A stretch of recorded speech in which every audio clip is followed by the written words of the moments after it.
IB Nation, welcome back to another episode of the Irish Breakdown Podcast. We are back, and one of the more important reasons why to have that subscription bell hit, the notification bell hit, because we are back live to break down an awesome commitment.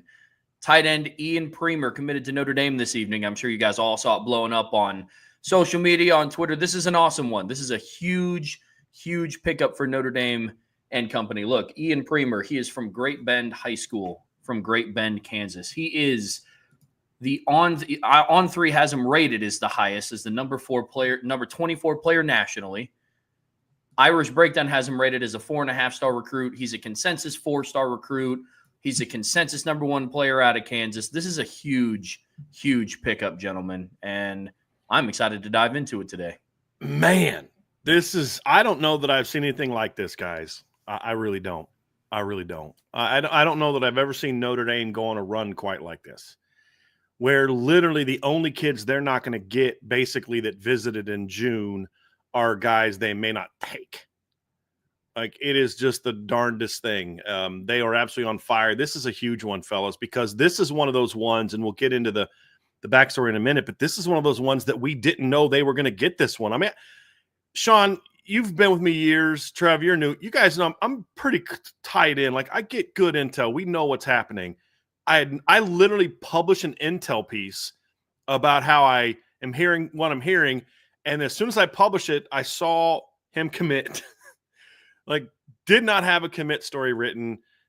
This is a massive one, fellas, an absolutely massive one. And man, what a day, and what an absolute huge day. You know, we talked about how important getting a big time offensive class is going to be in 2026, and man, there's still work to be done to finish it off with a couple receivers, maybe 2-3 receivers, but this is a big one.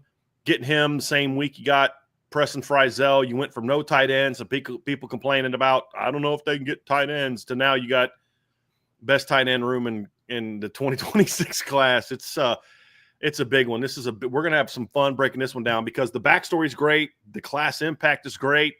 The film's going to be a lot of fun. And it's just, Sean, it's a big one, dude. It's the staff. We said it. I was talking to him on the phone. Sean, you and I got on this thing, and we said this two years ago. Don't let this man win, because if he wins, it's a wrap. From a recruiting standpoint, it's a wrap. And we're seeing that play out now because – and it helps you hire great people around you. It's not just Marcus Freeman. But it was like, with that guy leading the program, if he wins, it's going to be fun. We knew he was moving the needle without winning. We knew it. They weren't closing. They weren't getting guys on campus for official visits, the top guys. And if they did get them on campus, they just weren't able to close. But we knew they were moving the needle, and that young men in the 25, 26, really in 24, 25, and 26, they were starting to look at Notre Dame a little bit differently than the previous 2 years or the end of the tenure of the last head coach.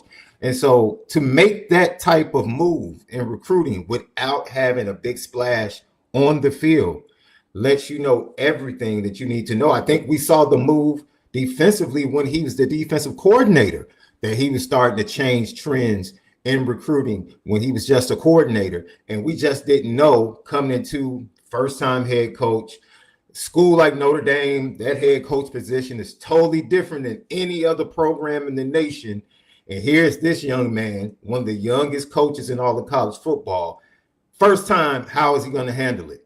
And was it a rocky road? Yes. Were there, some pitfalls along the way? Yes. Were there some, mistakes along the way? Yes. But the effort, the consistency, the authenticity, and the commitment to what he wanted to build and what he thought Notre Dame could be in modern day football. It's really, just the fact that, and you're going to get to the backstory. I pointed this out to you in the conversation.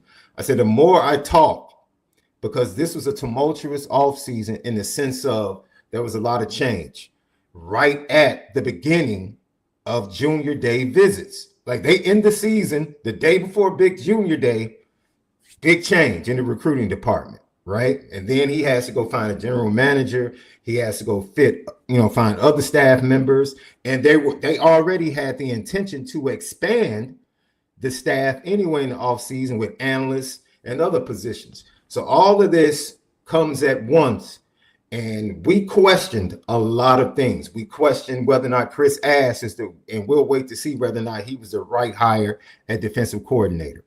We questioned, man, they lose out on the first guy they wanted at the general manager position. Mike Martin, he seemed to come out of nowhere. Was Mike Martin the right guy? And we said we would start to find out as we got into the spring and then the official visits. This is one thing that I can tell you for sure, Fighting Irish fans. There is no doubt. Maybe 2 years ago, the main name you heard from recruits was Marcus Freeman.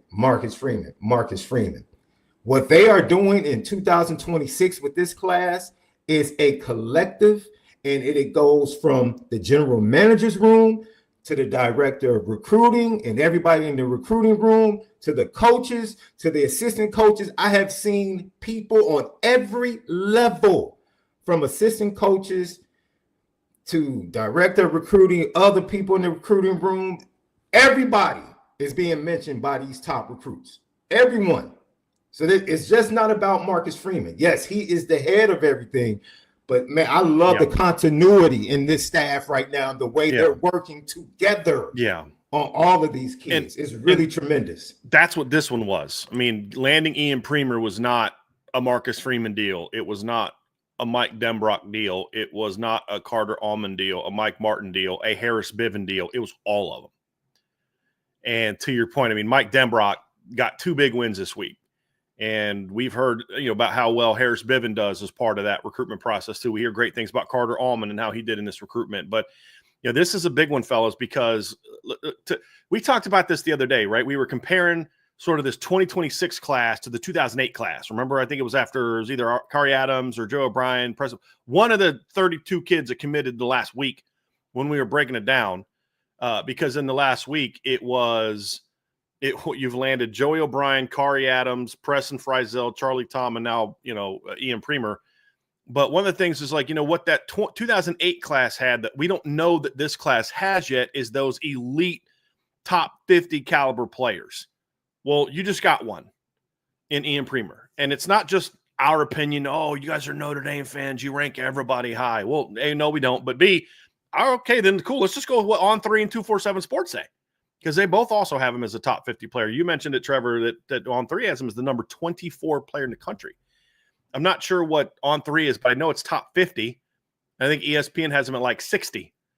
So these aren't even just our opinions. These are opinions of other people that don't exactly make a living hyping up kids from Kansas. You know what I mean? So this kid has obviously shown something. So this is a huge, huge pickup for Notre Dame. And Trevor, you picked the right time to you should just start taking credit. Look, man, all I know is as soon as I get hired, Notre Dame goes 14-2 and they're recruiting like gang. I'm just saying. It's not me. But in all seriousness, though, this is an absolutely massive pickup. I'm excited to dive into this. You guys know how we're going to get down today. We're going to talk about backstory. We're going to talk about class impact. Kind of stinks for Vince. This is back-to-back commitments. He's missing out on the film, man. But we're going to break down Ian Premer's film, and then we're going to wrap it all up, tied up in a bow with what's next. But, Brian, backstory on this absolutely huge commitment.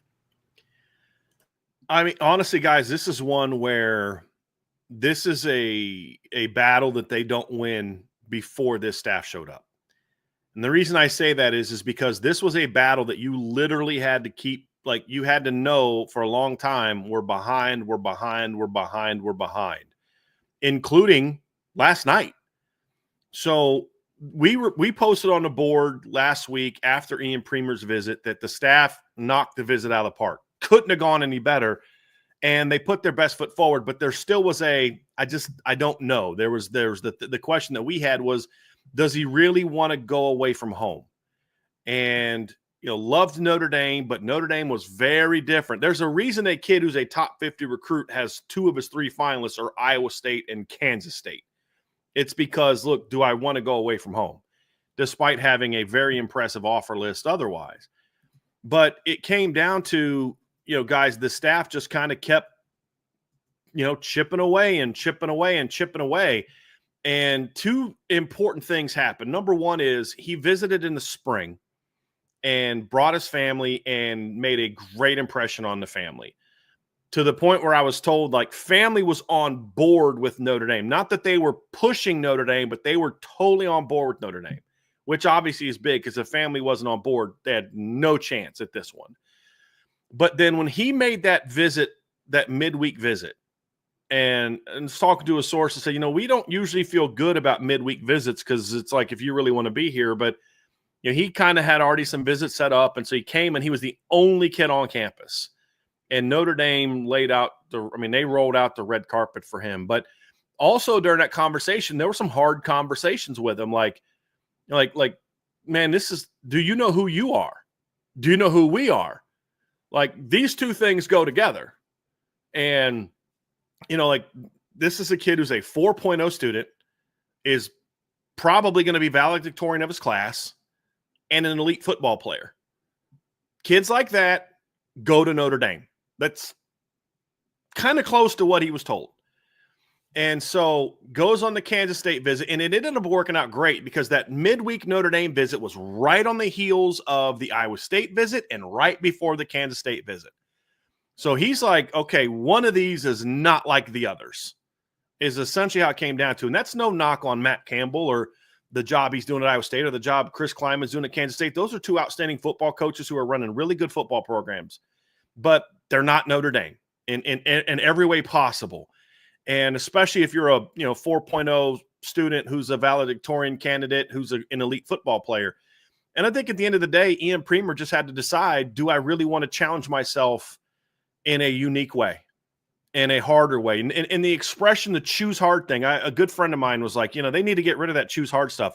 This is exactly why they don't need to get rid of the choose hard pitch.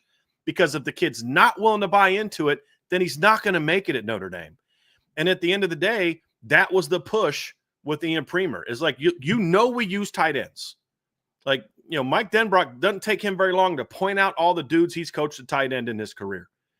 Not just at Notre Dame. I mean, his tight end at LSU just got picked in second round, third round, Mason Taylor. You look at the tight ends he had at Cincinnati, tight ends he had at Notre Dame.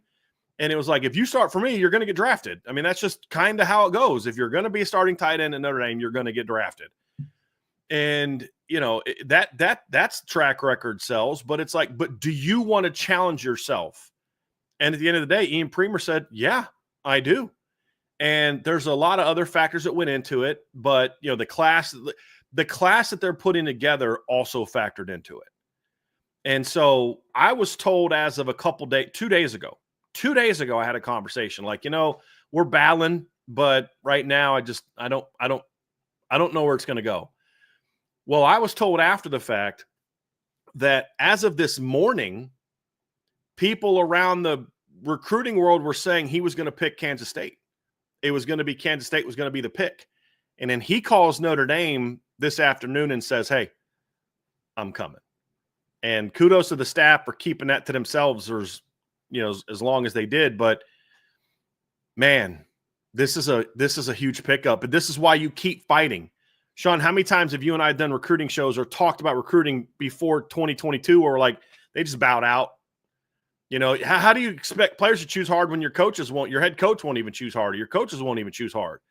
But Notre Dame's thing is, this is basically the motto they have. We're going to make you tell us no. We're going to make you tell us no. We're going to keep recruiting you till you tell us no. And then when you tell us no, you better tell us no again and again and again and again until you sign on the dotted line with somebody. Because if we think you can impact this, we're going to keep coming. There's past staffs that would have bowed out on this recruitment a while ago and pushed for other guys. Now, this staff had a backup plan. They had backup plans at the position. They weren't going to be out in the cold, but they made it very clear to him for a long time that you are our top guy. You're our number one tight end, and never backed away from that. And man, this is just, this is a big one. This is a big one. Go ahead, Trev. Well, I was just going to say, what this 2026 class has shown me, that when this staff, the coaching staff and the recruiting staff, put their mind on a target that they really want to go get, they go get them. And that is just a completely different ballgame than what has really been played up to the start of the Freeman era. And even then, the difference in recruiting from 2022 to right now is also different.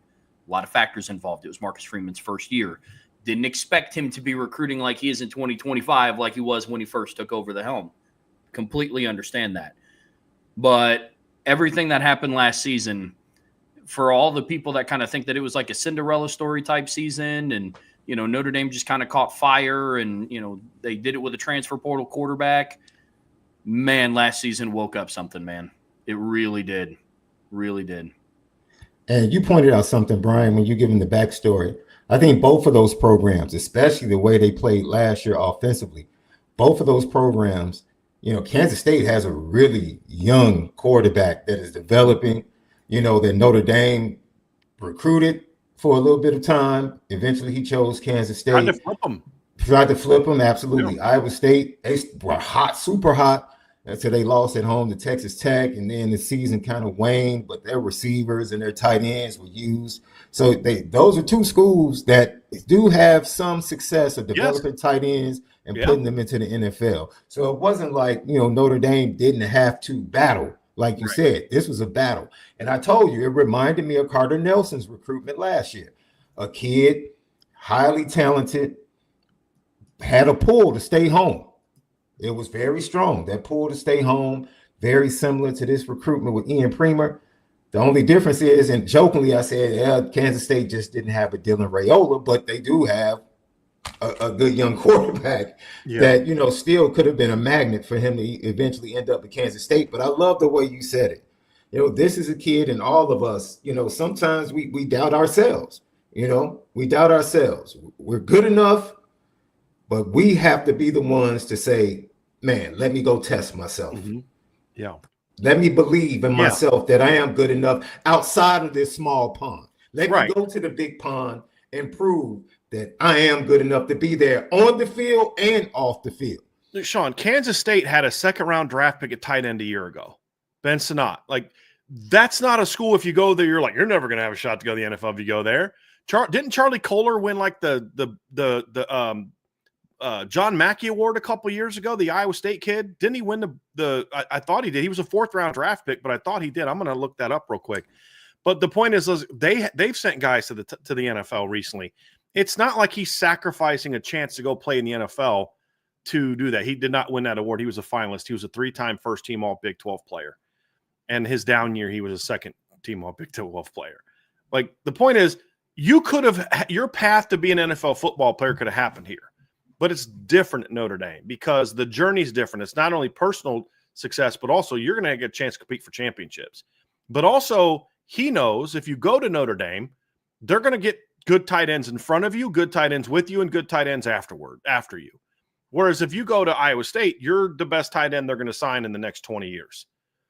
Like in Kansas State's a unique situation because they got Lincoln Cure a year ago, who was also a stud tight end. But like, their pitch was, hey, we use 2 tight ends a lot. We're going to play for you. So those schools did a great job recruiting Ian Premer.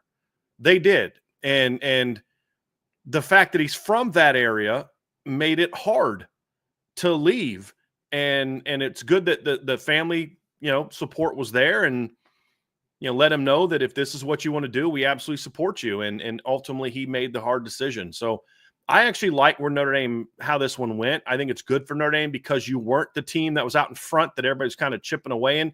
You were the hunter in this one, where normally you're the hunted, and they got it done. And a week ago, people are complaining, maybe a couple weeks now, but, hey, I don't know how tight end recruiting is going to be and all that. And then, he commits 3 days after Preston Frizzell commits in the same class. And there was talk, people at Kansas State and Iowa State saying, he wants to go somewhere. I've seen people from those sites, people have sent me some stuff. He doesn't want to go somewhere where there's other tight ends in the class. Well, that wasn't true.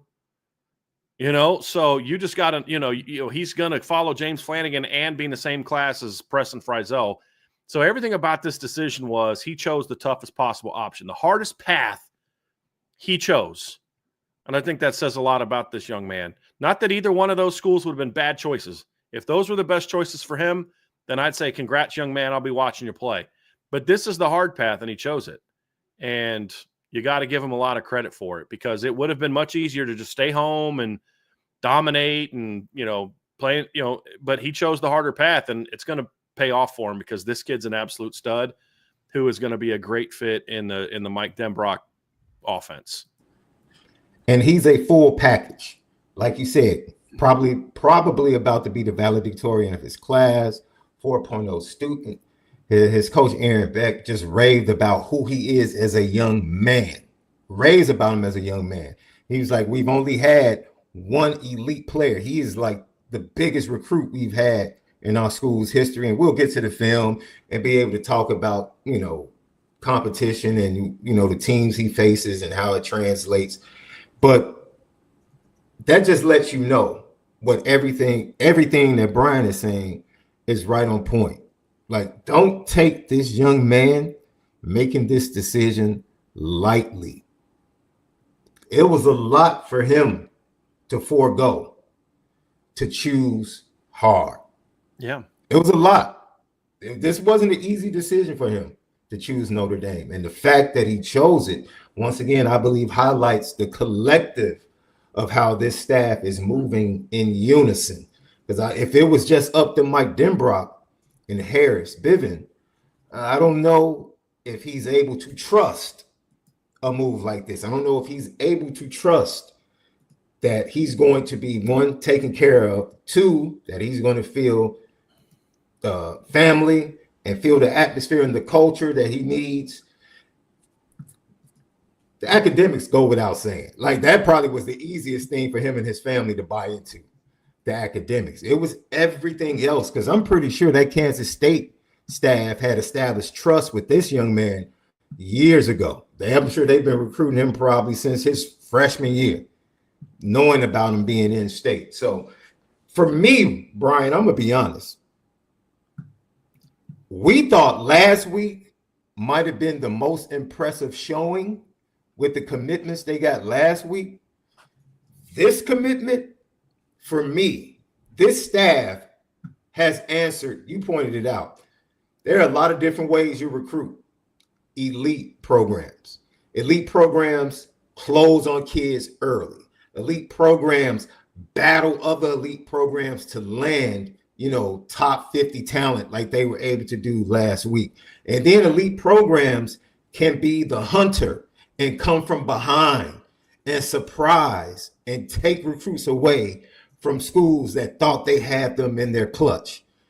That's what Alabama has done. That's what Clemson has done. That's what all the top programs that we've seen, Ohio State win championships, Georgia, we've seen them do that. Notre Dame hasn't been able to really answer the bell. They flip kids, but I don't know if they flip kids that were at that level. They've gone into official visits neck and neck for a top 50 kid. But were they able to get that top 50 kid when it was even going into the official visit? We saw that. No, it wasn't even even, Sean. It wasn't even. They were trailing Kansas State going in the official visit. No, I'm saying they did that last week. No.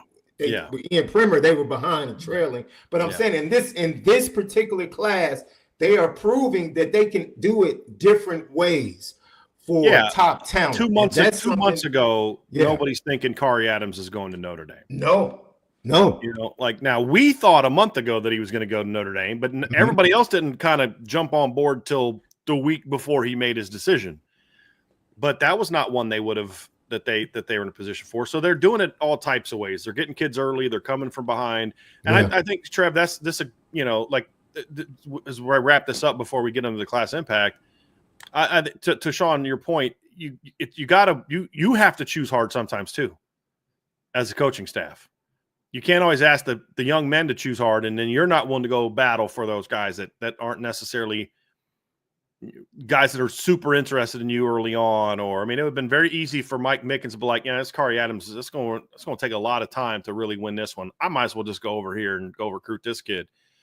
And, with Mike Denbrock, I love the strategy. There's a reason that they started offering a bunch of other tight ends, because they didn't think they were going to get Ian Premer. But they never stopped battling, though. They built their contingency plan, but they never stopped battling for him. And I think that's a big, big, big, big part of it. It just goes to show what happens and how effective you can be when you truly believe in what you're building, in the program or company or whatever that you're working for. Gentlemen, let's talk class impact. Ian Premer, he is the second tight end. We mentioned it. They got Preston Frizzell earlier this week. But when you start looking at the outlook of Notre Dame's 2026 recruiting class, he's the number 22 commit in this class.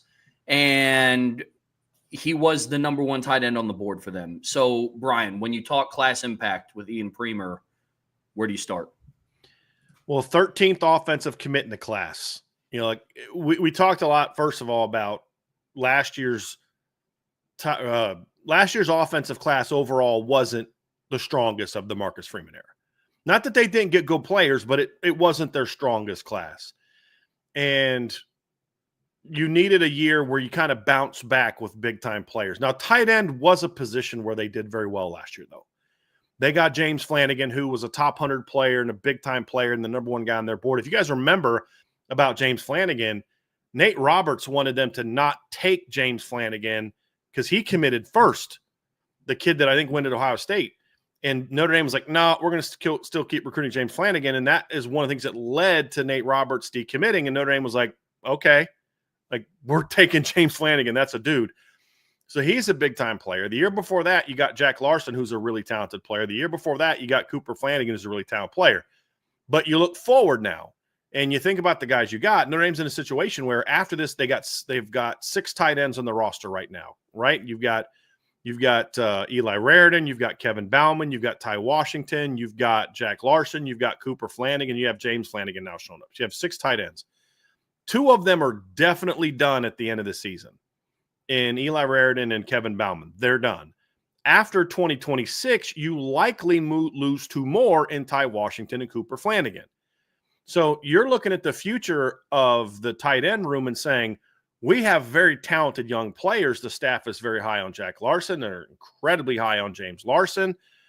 But you're looking at it kind of like when this kid shows up, Cooper Flanagan's going into his last year at Notre Dame. So you needed 2 tight ends in this class. That's number one. You get Preston Frizzell on Monday. Now you get Ian Premer. So you've got your numbers need. The second part of it is, okay, what about the type of player you need? Because Notre Dame kind of has 3 different tight end roles. They have sort of the traditional, like attached flex tight end, you know, the guy that's a bit of a throwback. James Flanagan is the perfect example of that. Michael Mayer is an example of that. You know, well, was in high school. You know, can line up on the edge, can run routes from the edge, match up against linebackers, work the middle of the field, block your tail off and just go do some damage. That's him. Then there's sort of the tight end where like a Tyler Eifert type, where you're going to play a lot more outside of the tight end or detached a lot more. You're going to play attached, but you can play boundary. You can play in the slot. You can move around and you can still block.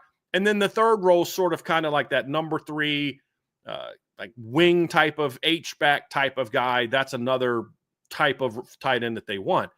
Well, because you got James Flanagan last year, and if you think about it, 2 of the last 3 tight ends they signed were the Y, right? And I mean, literally the letter Y, that's what they call that position, the Y tight end, which is the attached. I mean, he can move everywhere, but like you need that position to line up, in block a 9 technique, down block on an inside end, do work in the box against linebackers.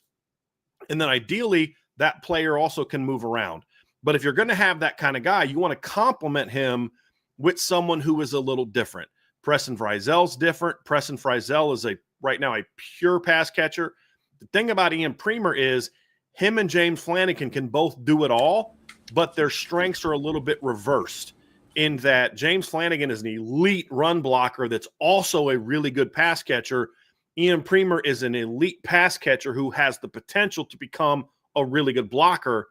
And so they complement each other very well. So you got your numbers need, you got a complementary skill set, but then the final piece is this is Notre Dame. This is tight end you. You're trying to win a championship. You also need to get impact players. And Preston Frizzell and Ian Premer both have very high ceilings. The difference is Ian Premer has a much higher floor right now.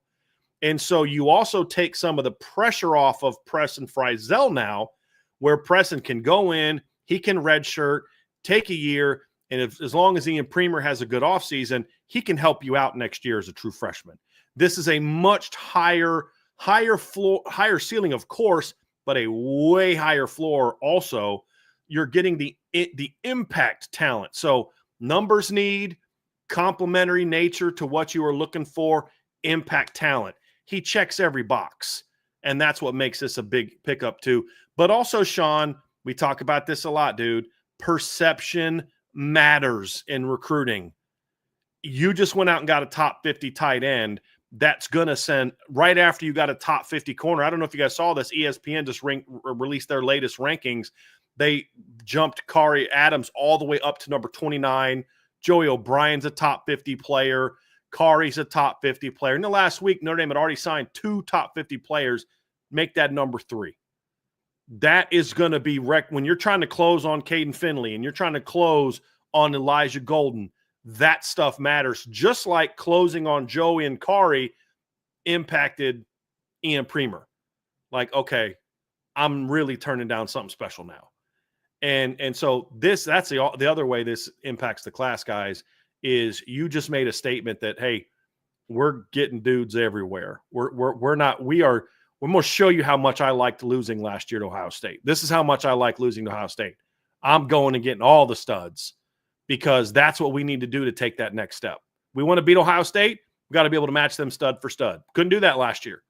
We're going to make sure that doesn't happen again. And big-time players want to play with other big-time players, Sean. You and I have been saying that since we met. That in football, that is an absolute fact. The more dudes you get, the more dudes you're going to get, because that's what they want to be. The great ones, the champions, the guys that you can really go win a title with.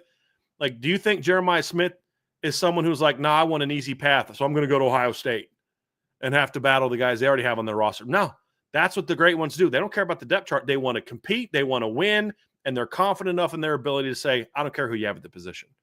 And he's that kind of player. And getting those type of players leads to other players wanting to be part of that. So I think that's the final piece where this is a huge part of the class impact. And I think that speaks to what you just said. Great players are not scared of competition. They embrace that. Like, let's go. I know in Chicago, we used to go to neighborhoods looking for a pickup game. Like, man, who's the best in the park? Get your best 5. Let's go. And so, like you said, we've said before in previous classes, when, I know I've heard from recruits in the past, man, who else am I going to be playing with? Whether you question that, there was something that was said, and now that perception has to fade away, starting with this 26 class, because like you said, it's having an impact. Of course, Ian Premer is looking at, oh man, they just got Joey O'Brien, Grayson McHugh, and Kari Adams in 1 week. Like, okay, I guess this is real. I guess this shift and this change that's happening up there is real. So, man, yeah, now I'm ready. I can embrace that. Yeah, I want to go play with those guys. That's the level of talent I want to go play with, which, to be honest, is no disrespect to what's happening, because the coaches, the Iowa State, Kansas State are really good programs, but they're not Notre Dame. Notre Dame in this particular recruitment, you better believe in some way, some form, or some fashion, told Ian Premer, look, you're not going to get what you're going to get here at those other 2 schools. You're just not. So eventually the impact is going to be something that really, I think we're seeing it. I'm seeing it talking to 27 kids, or shall I say, hearing it talking to 27 kids. Dude, I haven't heard this many 27 kids tell me, I can't wait to get to a game day. Just excited to get to Notre Dame in the fall. Like, the energy around the program is just, it's being transferred already to the next class. Kudos once again, because like you said, Brian, this impact, I just salute the young man, because he proved to me that he's a big time competitor. I was like, okay, yeah, he's a competitor. He wants to compete. I don't, whatever was the thing that like hit the switch in his mind, Can't wait to hear from him. Can't wait to talk to him about it. But I know for him to make this move in the background and talking to his staff, his coach, and people that know him, yeah, this is a huge decision that really no one saw coming. No, And I mean, Sean, you, I was literally told this by two different people today. Every Notre Dame coach went to bed last night thinking he was going to go to Kansas State.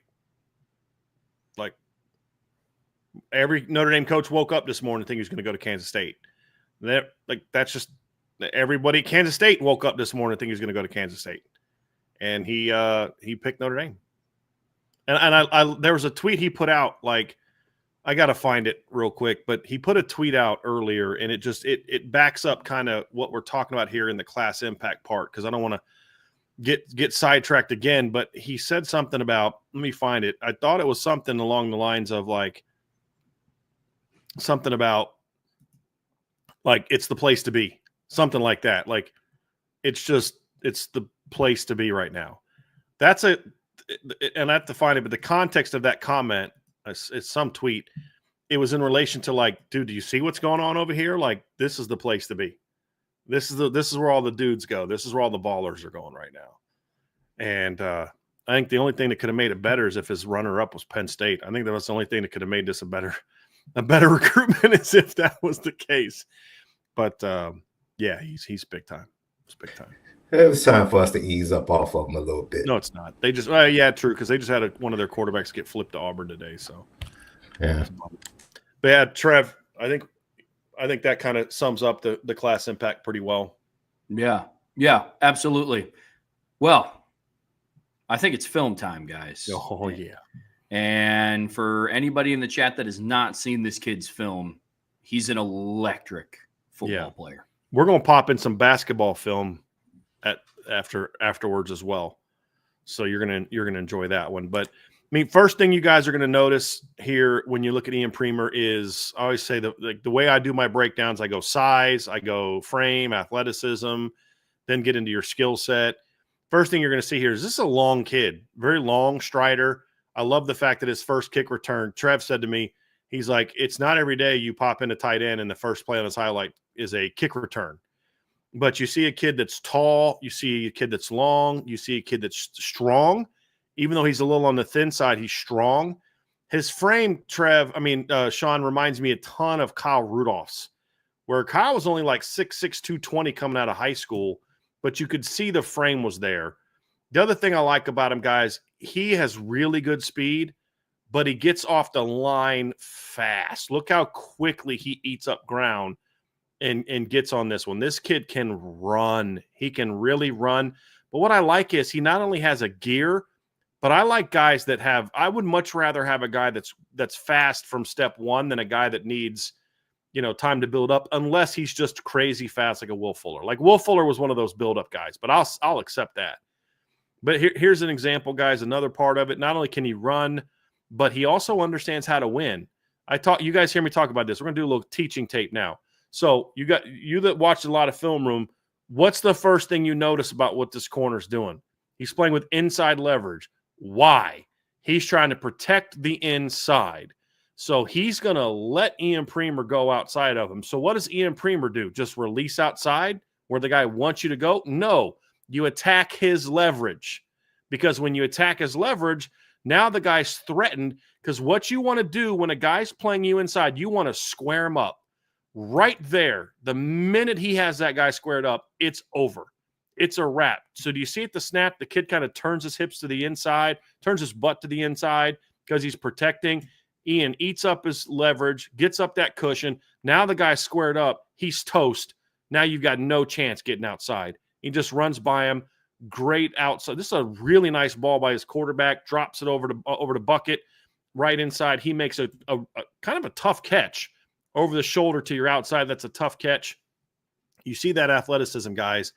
And Trev, how many tight ends do you know are taking outside zone handoffs? Yeah, I don't. His first 4 plays on his highlight tape, 2 of them aren't even at tight end. One of them's at running back, and the first one's as a kick returner. There's some free safety film coming up later too. That's what I'm saying. Like, in all seriousness, I've just never seen that. I mean, this kid is a crazy athlete. But here's what's even crazier about this: there's this idea that if you're in high school, you just kind of give the ball to your best playmaker because they might just be bigger than everybody else, faster than everybody else, which Ian Premer is. But if you rewind that and go back and watch him, like, this is a good run. Reads it well, cuts back, plants, accelerates through the hole, makes a guy miss. I mean, makes another guy miss, like, runs through 3 people. Yes. Yeah. Yeah. And what doesn't he show? Speed. He shows athleticism. He shows instincts. He shows balance. toughness. I mean, you balance. Exactly. You see the whole package there. I've just never. Again, like, is he doing this against, if he's playing in Miami, Dallas, maybe not as effectively, but the point is the skill set is there. That is an impressive. Yeah. As a junior, Trev, he had 37 carries for 260 yards. Like, as a tight end.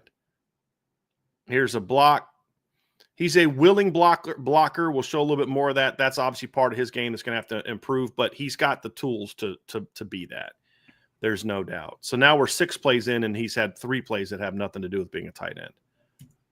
But look at the patience. He follows his blockers, makes the read, gets vertical, and then once he gets into space, now it's about making people miss. You see the foot quickness, though, guys. Like, that's another thing is you'll see it as a route runner. You see it here. Very good agility, very good balance, which a lot of long kids like him kind of need. They need time to develop the coordination. He's got great coordination and very flexible ankles, very flexible, very quick feet. And you see those traits kind of come along. But it's the acceleration that I really love at his size. He's probably 6'5" at least at this point, but man, he can run. He can absolutely run. This is a nice move off the line right here, guys. You see him have an understanding. He kind of does a quick jab move, uses both hands to get outside. You don't see that. And then just accelerates. Kid has no chance. Absolutely zero chance off the line. So that's what I like. Decision to go, he goes. Yeah. I like the fact that this kid knows how to play. It's yes, he's tall. Yes, he has speed. He's athletic. This is a smart football player too, Sean. And that's something that Marcus Freeman and his staff have always put. Mike Denbrock's that way with offense. Mike Mickens is that way with corners. Yeah, it's great that you're a great athlete, but do you know how to play? And that's the thing I love about this kid. He knows how to play, and he's tough. Yeah, I know one of the things that jumped out to me on film reminded me of something Trev was coaching up some parents at the Irish Invasion. They were asking him some questions as we were watching the wide receiver drills. And the first thing that jumped out to me is like, this kid has some really great hips, because I just kept hearing Trevor talk about people have to learn at wide receiver that your hips are really what kind of anchor you and like get you into your routes and breaks and stuff. And this young man, he just has it naturally. Yeah. You can just see his hips, and you see it even more when you watch his basketball highlights. Like, okay, this kid, the spatial awareness is absolutely amazing. His vision, his patience as a runner, run after catch, or even when he's running from the back in the backfield, he has it all. He's a very natural football player. Because we could say he's a natural athlete. No. He's a very natural football player. Going to what you said, Brian, he knows how to play the game. So that's what I love about this kid from watching this film. Yeah. There's no doubt. But you also just can't be smart because you got to be athletic as well. You don't see him get thrown a lot of contested passes in high school because just guys are rarely ever close enough to him to do that. But he's got all the tools you want. Really loose hips. He's willing to catch the ball in traffic. He's got long arms. Great catch radius. You guys will see that in the film as well. Great catch radius. Like I said, he's a willing blocker. It's just going to be part of his game that's going to have to evolve as he's blocking bigger guys than that. Like he should dominate those, and that's part of his thing to have to learn. But you don't necessarily need him to be blocking 9 techniques all day as a true freshman at Notre Dame. He's competitive. He's doing. That's what you see. Here's an example of it. Speaking of competitive, Sean, this is a competitive blocker. Examples. Great body positioning. The ball's thrown outside and high, you have no chance. I mean, you really don't. It's like the throw we saw in the blue gold game where CJ Carr threw it to Kevin Bauman. If you're tall and long and the quarterback throws in the right spot, if you have good body control, it's just you've got no chance with a kid like him. And then it's just the speed and athleticism to be able to make plays like this. It's really impressive. It's really impressive. Yeah. So just you see a lot of the vertical stuff, a lot of the speed. You know, here he is in the screen game, squaring people up, just getting what he can get. This is a smart football play. Don't dance, don't cut back inside. You know, don't do a lot of the other things that kids like to do. Just catch it. If there's something there, then go make a play. But if not, dude, just put your shoulder down, run that guy over, and get the first down. And you see him do that, peeking in the backfield. You don't want to see that. But Sean, this is the thing that surprised me is, yeah, these guys are small, but he's strong for his size. Like, as he fills out, that's why I say, like, as he fills out, I think blocking is going to be a big strength of his. Like, yes, this is a smaller guy, but look how much how like we talk about this, Sean. You and I always talk about boxing, and two guys of the same size don't always have the same punching power. Some guys, it's because you get stronger lower body, and you also, some guys have very strong hands and very strong, heavy hands, and he seems to have that. And as he fills out his frame, as he gets in the weight room, you're going to see that accent. And that's why I like the Kyle Rudolph comparisons, because I think his weight stays down because he plays basketball in the offseason for his high school team. Once Kyle Rudolph stopped playing basketball, he put on a lot of weight in a hurry. And I think Ian Premer is going to be able to do the same thing. He drifts a little bit here. I want to see him kind of snap that off, like right at the sticks, and just kind of settle, like right there. Boom. Right there, yeah. Don't drift to the defender. Has a good idea what he's doing, but, you know, there's still plenty to clean up about his game as well, which is true for, I don't know that I've ever seen a sophomore other than Jimmy Clausen, or a junior other than Jimmy Clausen, who I was like, yeah, I don't have any teaching points for you. You're good. Just don't get hurt. It's another outside zone play, vertical cut. Look, this right here is what I like, guys. This, a lot of tall kids, when you kind of get their legs, they go down. You know, there's another tight end on the board that when you touch his lower body, he kind of just goes down. He doesn't have the balance to be this. Look at him run through arm tackles here and be able to fight through that and stay up. Trev, you talk about balance. It's that type of stuff is what shows are examples of great balance. Nice block here. And he's the kind of kid too, guys, that he's a tight end. He's 100% a tight end, but his length and speed and playmaking skills do allow you to do some of the things that they used to do with Tyler Eifert, where they would just line him up as like the boundary receiver and have him run the entire route tree that the receivers would do. Nice little zone play. This is smart. He sees the safeties of he clears the first level, sees the safety over top. He knows I'm not running past this guy. So I got to, as soon as he clears that second level defender, gets his eyes inside, shows his back to the DB, and he shields the guy off. The guy has to run through him. It's a smart football play right there. Does this show elite athleticism on this particular play? No, because it's a zone play. It's a good catch. Does this show anything like physically where you're like, oh, wow, I've never seen that before? No, but it's that headiness. Hey, once I get to my zone, I got to give this guy my numbers, because if he's got my numbers, he's the only way he can get the ball is to run through me. And it's just a smart, savvy football play. Another play where a tight end is taking a direct snap. That's that toughness we keep talking about, guys. He's a really tough kid. He really is. Very impressive all-around athlete. Yeah, I still just can't get over the amount of balance that he shows. I mean, you see it as a blocker, you see it as a runner, you see it as a pass catcher. Here he is playing free deep safety. Look at the hip flip right here, guys. Is it good enough to play safety in Notre Dame? Of course not.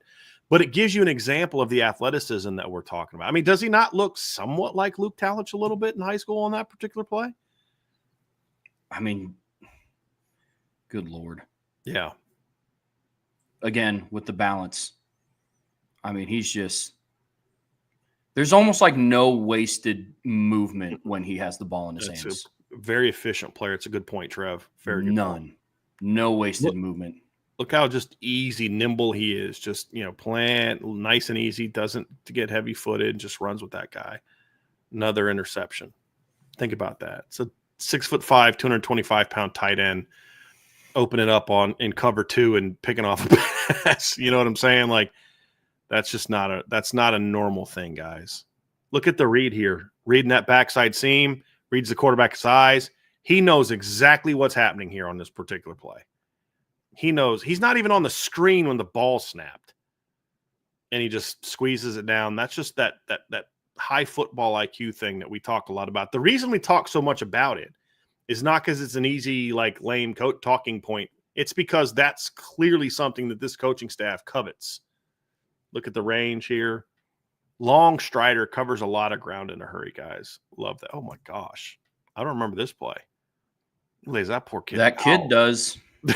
I don't know that he does, Trev. He may not remember that play. Oh my goodness. But love the drive here. Like just the route recognition, sees the drag, closes on it, lays the guy out, knocks the ball out. We're watching free safety clips of Notre Dame's tight end commitment, guys, and it's impressive looking. Like just really smart player, covers a lot of ground. Look, but like here right there, look how long his arms are right there, guys. You see what I'm talking about? This is an example where on this particular film you can kind of see just how long he is. Look at that close. Talk about just quality athlete. Like, look at that. Man, that's impressive. Like I said, man, when he makes a decision to go, he go. Is he their kicker? I did. Come on, man. This is why I wanted Vince on the show. That's why I wanted Vince on the show. It's him making a kick. We're gonna talk more about him, guys. But while we're talking about other things, I do want to bring up his basketball film because this is fun to watch. But look, when we broke down that film, you guys see what I'm talking about. You see a kid that's got everything you want. You see a kid that's got length. He's tall. He's got strong hands. He catches the ball away from his body constantly. Great body control, great footwork, agility, balance. You see him playing defense, and you see the football IQ. You see the toughness. See all the traits. Here you're just seeing a guy that plays with some swagger, a guy that's just taking over a basketball game. You see where he's just so much better athletically than everybody around him. And that's fine. You do that in Kansas, great. But do you have those traits to project to the next level? Absolutely. He absolutely has. All the things he does translate to the next level. This is just an elite athlete, fellas. An absolute elite athlete. Even some of the stuff that he's doing on the basketball court does translate over to what we saw just a minute ago on the film. Look, when he makes a decision to put his head down and drive the lane, like you see his quick first step. Truly. I mean, the change of direction, the balance, like you have to have great balance as a basketball player. You want fast hands as a tight end. You see that kind of here. You see him catching the ball like on some quick throws. Look at that. Instincts, quick hands, left-handed jam. Yeah. Goodness gracious. Catch to jump right there. Just it's elite. He's springy. You don't see a lot of tight ends that are springy like this, or just he gets up quick, Sean. Like guys, I mean, does he have like a 40-inch vertical? No, but whatever it is, he gets up now. He gets up in a hurry. Mm-hmm. It's good vertical. It's not like he's 6'10". I mean, he's 6'5". Yeah. So boom, there you go. Yeah, I mean, you can see his ability to high point the ball. I mean, the amount of putback dunks we've seen in the last 45 seconds. I mean, also a testament to that too. But this is just a crazy athlete, man. Crazy long, crazy quick feet, good balance. I mean, this is a huge, huge pickup. Yep. So, Trev, we can kind of move to the next, what's next, and we can discuss that while we're watching him hoop here a little bit. Love it. Love it. So just a quick recap. Second tight end in the class, 13th offensive commit, 22nd overall pickup. What's next? We can go at the position potentially because they may or may not be done there, and then we'll go big picture, Brian. So at tight end specifically, where do they go from here? Yeah, that is a bit of a to be determined at this point in time, Trev, because I was told in the past, I've talked about this on the board. I don't know if I've said this in the show here, but I've said it on the board in intel pieces that Notre Dame will take a third tight end if the third tight end to commit was Ian Premer, meaning Ian Premer had the green light to commit whenever. I mean, it was just like if they already had 2 tight ends, 3 tight ends, and Ian Premer called and said, "Hey, coach, I want to come." I was told this at least 5 or 6 times over the last couple months. If that kid wants to come, we'll take him whenever. We don't care about numbers if it means we're getting him. We'll take him no matter what. The question that I had was, and where there was some uncertainty was, would you take one of the other tight ends as number 3? And that's where we are. And I don't know that I have the answer to that because I don't know that the staff has completely game planned that yet because they weren't expecting this to happen this quickly. I talked to one source who said, we thought that after the visits, he was going to take some time to decompress because he had those 3 big visits back to back, maybe take a step back, maybe take a couple weeks to thinking about and decide. And then they didn't think it was going to happen as quickly, but it did. And it's huge for him. So I don't know that I have an answer yet that I feel comfortable about whether or not they're going to take Evan Jacobson. I honestly think now the bigger question is, will Evan Jacobson want to come? Because there's been multiple times we thought it was any day now that Evan Jacobson was going to commit, and he hasn't done it yet. And I don't quite know why. And now you've got Preston Frizzell and Ian Premer in the class. I'm very curious to see how this impacts his desire for Notre Dame. And that's just as important of whether or not Notre Dame's going to take him. But when I say I don't know if they're going to take him, that's not I think they may not take him. It's literally I don't know if they're going to take him because I don't know that they've definitely decided that yet. I do know this. There are some people in the program who want to take 3 tight ends, and including some people who are decision makers that want 3 tight ends for a couple reasons. Number one is the staff thinks Frizzell, Jacobson, and Premer are all really good football players. Premer's number 1, but just because Premer's number 1 doesn't mean you don't think Jacobson and Frizzell are really good football players. They do think that. The other part is when you look at the numbers, it makes sense because Frizzell and Jacobson would likely be redshirt players. Premer's probably playing day 1, like in some role, because you look at Premer and the staff does not view him as a 5-year player. So what's the point of redshirting him? As long as he puts in the work and he's ready to go, he's a guy that helps you as a freshman. And, you know, if they're in a situation where it's like it's Larson, Flanagan, and Premer in some capacity early on, you're going to be young, but you're going to feel pretty good about that group. And then you can kind of spread things out a little bit by Frizzell and Jacobson are now kind of a year behind him because they take a red shirt. And so I do think there are some in the Notre Dame office that I know of for a fact that would still like Evan Jacobson. But they got to look at numbers now, especially that since they just took a 6th offensive lineman and they want to take 5 receivers, comes a point in time where it's like, okay, now we're getting too big. That's the concern. But I do know there's at least some people in the football office that I believe would love to have Jacobson as well and get 3 players because Jacobson's a bit of a different type of tight end than both Frizzell and Premer. And I think he would complement the trio very nicely. And I think that's accurate. I think Premer's kind of the do-it-all guy. Frizzell's the high-level pass catcher. Jacobson's more of the Troy Nicholas type of guy. And you know, I kind of look at it that way.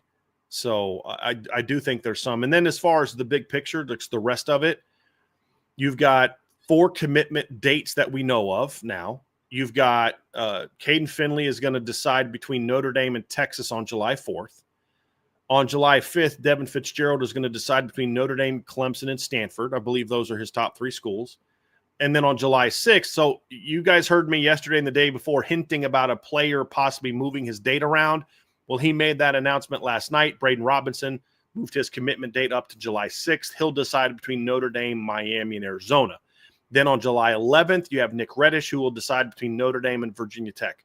Right now, things can change, obviously, but right now I would rather be Notre Dame than any of those other schools, but they're still closing to be done. And then there's 2 guys out there now that don't have commitment dates where it's uncertain when they're going to decide. That's obviously Evan Jacobson, who we talked about earlier, and then, of course, Elijah Golden, who, along with Caden Finley, are now the 2 absolute must-gets that you need in this class to really take this thing over the top. He has not set a commitment date yet. He has said in the past that he would like to decide in August. We'll see if he stays to that or if he speeds things up at all. I think for right now, Elijah's just kind of taking a deep breath and letting the recruiting visits process and then kind of figure out what he wants to do after that. But they did a great job with that one. But you're getting close to where this thing is going to be done pretty quickly, meaning, you know, these dates are set. We're now, you know, the 26th, there's like 30 days in June, right? So we're now 8 days away from a run of 3 straight days where guys are going to commit. And then a week later, another guy is going to commit. I'm not saying commit to Notre Dame, but I mean, they're going to make their public commitments known. And then it's the 2 guys that they don't know about. Now, those types can happen any day. Like if you'd asked me yesterday, is Ian Premer going to commit to Notre Dame? I'd say, I don't think so. as of right now. They're trying hard, they're battling, they've put their best foot forward, but most people that I talk to think it's going to be Kansas State, but Notre Dame's probably more optimistic now than they have been, but most people still think Kansas State. When's he going to commit? Yeah, I'm not sure. Nobody knows. Like, I don't have a clue. You now have 4 dates of guys that have announced and then 2 guys that are just going to kind of decide whenever. So when you talk about what's next, and then, of course, you're getting to the point where they're starting to put more and more and more attention on the 27 class because they're kind of really close to being done with this class. Well, good deal. Well, that's going to do it for the what's next portion, but we do have super chats that we're going to get to before we head out of here today. Yeah. My dude, Guy Allegretto, and I just got to say, former Marine, as he is I guess I should say he's a Marine. I one time said that our pastor is a former Marine, and I was quickly corrected and said, once a Marine, always a Marine. You may not be active duty, but you're always a Marine. Semper Fi, Guy, I appreciate you, man. Thank you for the super chat. It's good seeing you. Got a super chat from Charlie Weiss's last belt loop. Big time pickup. Good job, IV, on coverage. Go ND. Appreciate you, man. And you got one from Christopher Hardy with a super chat. Thank you for that, Christopher. Even if they take 3 tight ends, if it was your program, would you make the third more of a project player? I wouldn't make the third a project player. I wouldn't like, hey, let's go find a project. I'd be okay if it was a project player for the things I talked about earlier, Sean. I don't know if you had a chance to hear that or not, but the thing about Premer and Jacobson and Frizzell is they're, I think, guys you want a red shirt. And Premer's a guy that's playing in some capacity day one.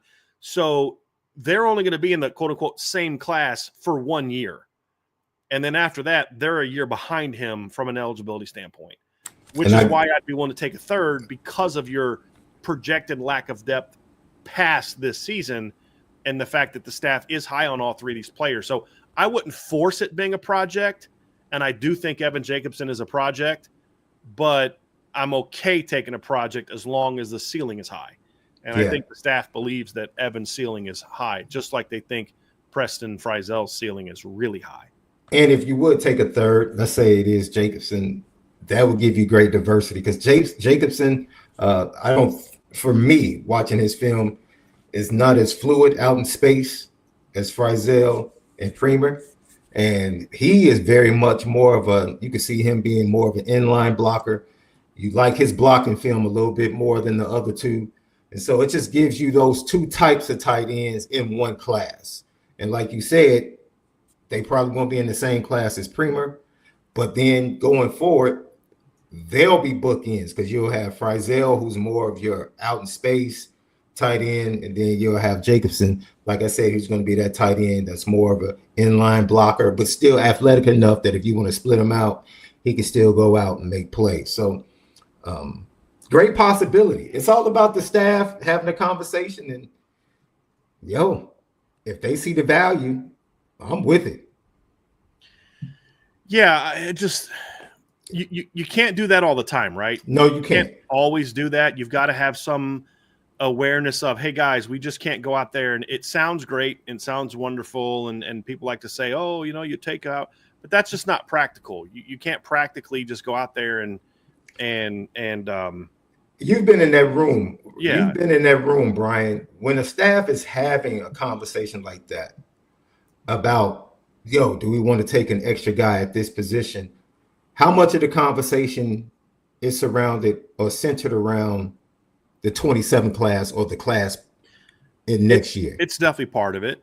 Okay. It's definitely part of it. I mean, you have to look at it that way, Sean, because you say, well, if we take 3 this year, we can't take 2 next year, or maybe can't take 2 next year. And it's a 27 class that they like a lot. They just had 6 offered tight ends on campus for Irish Invasion. That's part of it as well. You'll be willing to make that sacrifice if it means you're adding Ian Premer to the class. Are they willing to make that sacrifice for Evan Jacobson? I honestly don't know the answer to that question. That's the staff will have to decide that, but that's the thought process that goes into it. And yeah. Good deal. Yeah, did you get a chance to I know you spoke about his basketball film. Yeah, we put that on there. Yeah, I just want to say the way he gets into passing lanes as a big man, it just, like you said, Brian, everything transfers for him. Yep. Like whether he's on the basketball court, football field, or in the classroom, he's a very high Q young man. Yeah. Absolutely an amazing high Q young man. So Yep. I'm excited about it. Look, when you called me, Trev, look, I had settled down for the day, had to go back out around 7:30. Phone rings, and I'm thinking I'm about to get a call from B talking about, articles and things of that nature. And I'm like, hey, what's up, bro? Ian Premer committed. What? That's exactly. He said, what? Like, I said, yep. I was like, you have to be kidding me. Like, nah. Like this, what this staff did today, because I believe it went down to the last minute. Oh, and 100% did, Sean. What they did today says a lot about where they are as a staff in recruiting. It says a lot. Yeah. Yeah. We also got one more super chat from Dolly Madison with the big one. Dolly, thank you so much for that. Appreciate you very, very, very much. That's a big one. So I love it when people get excited about commitments or Notre Dame getting victories, and it works out great. So I'm excited, guys. I think it's a great breakdown. Really fired up about this kid. Big time pickup for Notre Dame. Like to win a championship, depth is good, balance is good, but you also need game changers. And Ian Premer's going to have to develop, like every other high school kid's going to have to develop. But this kid has the talent to be that game changer, to be one of several potential game changers in this class.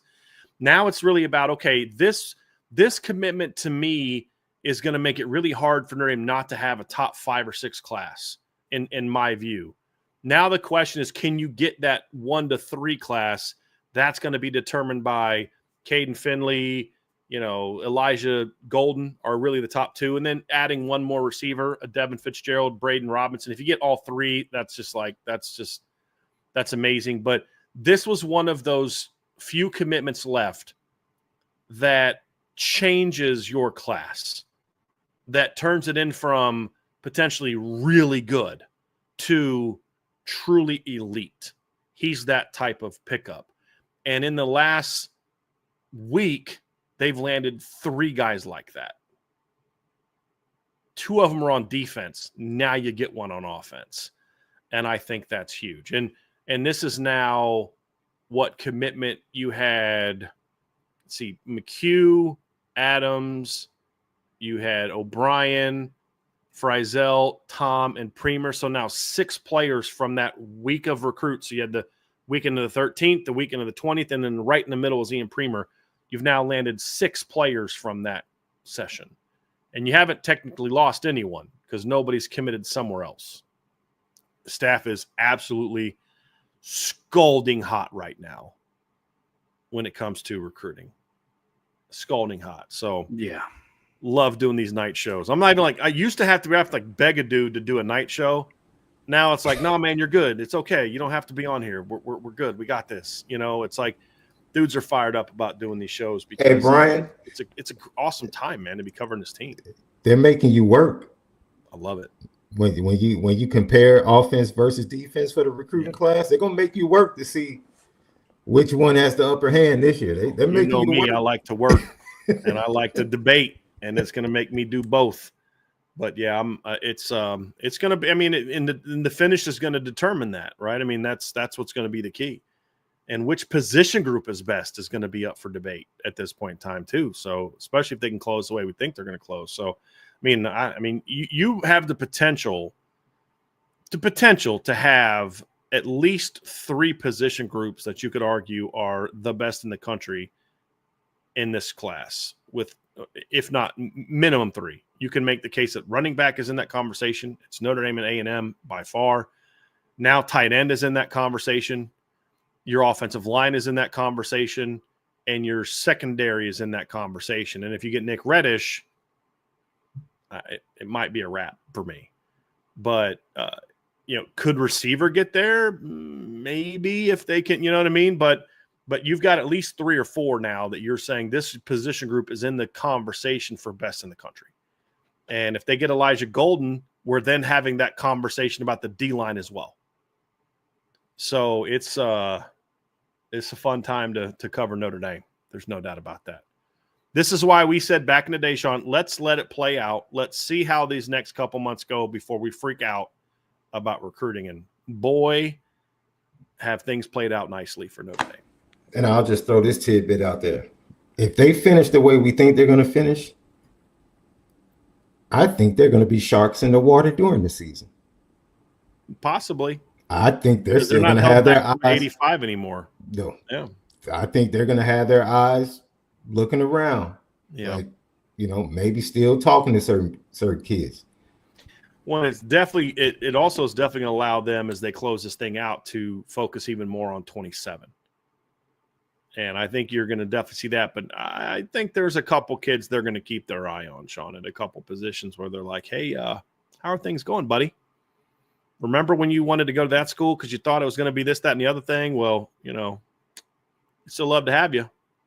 So it's a good time. So I think I'll do it, Trev. You can take us out of here, man. Great show. Exciting times, man. Very exciting times. Like Brian said, it's a great time to be covering the team. Well, listen, folks, that's going to do it for our recap of the commitment of tight end Ian Premer. But before you head out of here, please be sure to hit that like button, hit that subscribe button, hit that notification bell, share this podcast with your friends and family. Whatever streaming platform you listen to us on, we would greatly appreciate a 5-star review. But as always, the best way to support what we do here, you see it scrolling down there at the bottom of the screen, boards.irishbreakdown.com. That's where we have all the insider intel. It's like what Vince always loved to say. He's a big domino guy. Whatever domino is next to fall, you guys got to find that in the Champions Lounge at boards.irishbreakdown.com. So for Brian, that's Sean. I'm Trev. We will see you back here very soon on the Irish Breakdown Podcast.